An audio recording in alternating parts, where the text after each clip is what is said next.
Imagine the gilded, decaying heart of Renaissance Rome, a city steeped in the scent of incense and the shadow of corruption. Here, Rodrigo Borgia, now Pope Alexander VI, surveyed his domain with the eyes of a predator who had finally claimed his prize. The papal tiara, a heavy crown of power, sat upon his brow, a burden he wore with relish.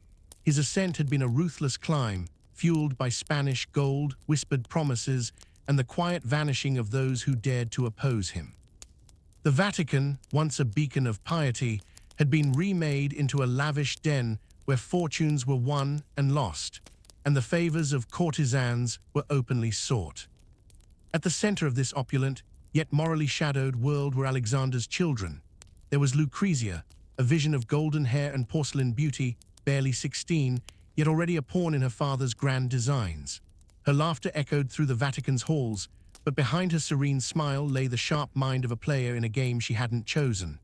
Beside her loomed Cesare, her brother, a young cardinal with the cold eyes of a wolf and ambitions that outstripped even his father's. The whispers began almost immediately. Rome, a city that thrived on scandal, found ample fodder in the Borgias. Alexander's mistresses paraded openly, their illegitimate children raised within the Vatican walls. Cesare's violent reputation grew with each enemy who mysteriously vanished in the night, and Lucrezia, seemingly innocent, was caught in the crossfire of rumor and insinuation. The papal court was a stage where every player knew their lines, but the script, everyone soon realized, was being written in blood. Beyond the Vatican's walls, the city seethed. The people murmured of poison in wine, of daggers in the dark. The Borgia's enemies, the Della Rovers, the Sforzas, circled like vultures, their pamphlets dripping with venom. Rome had witnessed corruption before, but never so brazen, so personal. And so, beneath the frescoed ceilings of the Apostolic Palace, the seeds of a darker legend took root. The most insidious of these whispers suggested a monstrous sin: incest. The daughter shares the father's bed. The brother's gaze lingers too long. These rumors spread like a plague, fueled by crude woodcuts depicting grotesque embraces. While Alexander dismissed them with a wave of his hand, "Let the dogs bark, they envy what they cannot have," his nonchalance only deepened suspicion. Why would a pope, God's representative, not rage against such slander unless it held some terrible truth? Cesare, ever the wolf, reacted with brutal efficiency, silencing printers, but the damage was done. Scandal, once unleashed, could not be so easily sheathed. Lucrezia, meanwhile, found herself trapped in this storm. Her first marriage, to Giovanni Sforza, was a cold political transaction. When political winds shifted, Alexander orchestrated its annulment, humiliating Giovanni with claims of his impotence. Rome whispered that Lucrezia was being kept untouched for darker purposes, fueling the insidious rumors about her father and brother. Lucrezia, for her part, remained composed, retreating to a convent, her silence only deepening the mystery. Some said she was pregnant, sent away to hide a shameful secret. She later returned, paler but unbowed, having learned that in the Borgia world, survival meant playing the game, secrets buried deep. Lucrezia's second marriage, to Alfonso of Aragon, a Neapolitan prince, brought a rare glimpse of happiness into her cutthroat world. He was handsome, gentle, and she dared to love him. But this affection was a dangerous vulnerability in the Borgia court. The Aragonese alliance soured, and Naples became politically inconvenient for Alexander. Alfonso soon lay dead in a Roman alley, his body pierced by assassins' blades. No one needed to name the killers, everyone knew the beneficiary. Lucrezia's public grief was genuine, her private rage palpable. When she confronted Cesare, his cold reply, "He was a threat. I protected you," twisted the knife in her ribs. Alfonso's murder became a crucial turning point in the Borgia mythos, solidifying the family's image as monstrous, capable of devouring even its own. The incest rumors, once dismissed as mere slander, now took on a sinister weight. Why else would Cesare eliminate a rival for Lucrezia's affections, unless the love was his to claim all along? Lucrezia became a ghost in her own palace, her emotions locked away, her silence screaming volumes to a Rome that already believed the worst. Alexander VI flaunted his sins with breathtaking audacity. His mistresses, like Giulia Farnese, paraded openly through the Vatican. He lavished titles and lands upon his illegitimate children, seating them above princes of the church. This brazen disregard for piety made every vile rumor about his family seem plausible. If the Pope had no shame in defying vows of celibacy, what boundaries remained? The Borgias' ruthlessness culminated in the infamous poisoned feasts.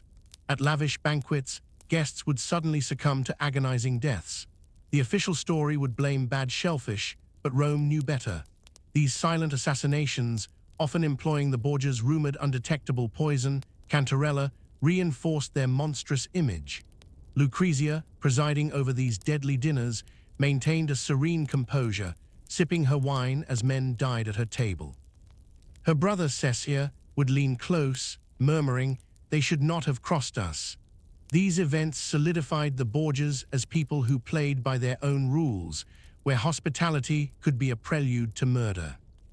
The stifling summer of 1503 saw the end of Alexander VI's reign.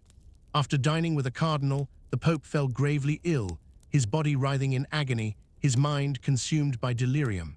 While physicians whispered of fever or surfeit, Rome had another theory: poison.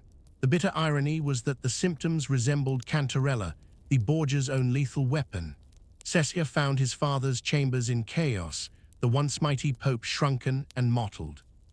Alexander's final hours were a grotesque spectacle of raving and fear. Upon his death, Rome exploded.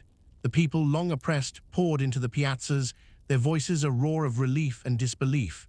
The reign of terror was over. Cesare, stripped of his father's powerful strings, found himself adrift. The Borgias' golden age had ended. Cesare fled Rome as a fugitive, his infamous swagger gone, only to be captured and imprisoned in Spain. News of Cesare's imprisonment and eventual ignoble death in a skirmish in Navarre in 1507 reached Lucrezia in Ferrara. She had painstakingly rebuilt her life as the Duchess of Este, finding a pragmatic husband and becoming a beloved patron of the arts and a devoted mother. She mourned Cesare in secret, acknowledging the brother who had loved and betrayed her, the man who had shaped her destiny as surely as her father had.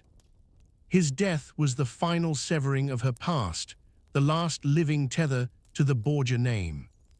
In Ferrara, Lucrezia found a semblance of peace. She embraced her new role, her kindness winning over the wary populace. Yet the past clung to her like a shadow. The whispers followed, smuggled in by merchants, staining her new life with old sins. Even as she commissioned portraits of herself as a pious duchess and endowed charitable foundations, the rumors of incest and poison persisted. On the anniversary of her father's death, Lucrezia would stand alone in her chambers, raising a goblet in a silent toast. To the House of Borgia, may its curses die with me. She had outlived the legends, survived the monstrosity of her family, but the scars remained.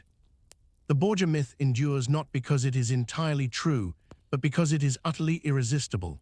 While they were guilty of the common crimes of Renaissance politics, their audacity and brazenness transformed them into something more, a dark fantasy of unchecked power, a warning that even God's chosen could be demons in disguise. Lucrezia, in particular, became a canvas for every fear and fascination of her age. The truth, as always, was murkier than the myth. She was a woman navigating a world that offered her no good choices, her agency often circumscribed by the men who controlled her fate. History, however, prefers its women to be either saints or villains, and Lucrezia's complexity was too inconvenient for such neat categorization. The Borgia myth reveals our hunger for stories that confirm our deepest suspicions, that power corrupts absolutely, that beauty masks depravity, that institutions we rely on can be rotten. The Borgias did not invent these truths, they merely embodied them with a flair that ensured their infamy. And so, the lies outlived the truth, their poison undimmed. For in the end, the Borgias' true legacy is not the crimes they committed, but the stories we refuse to let die.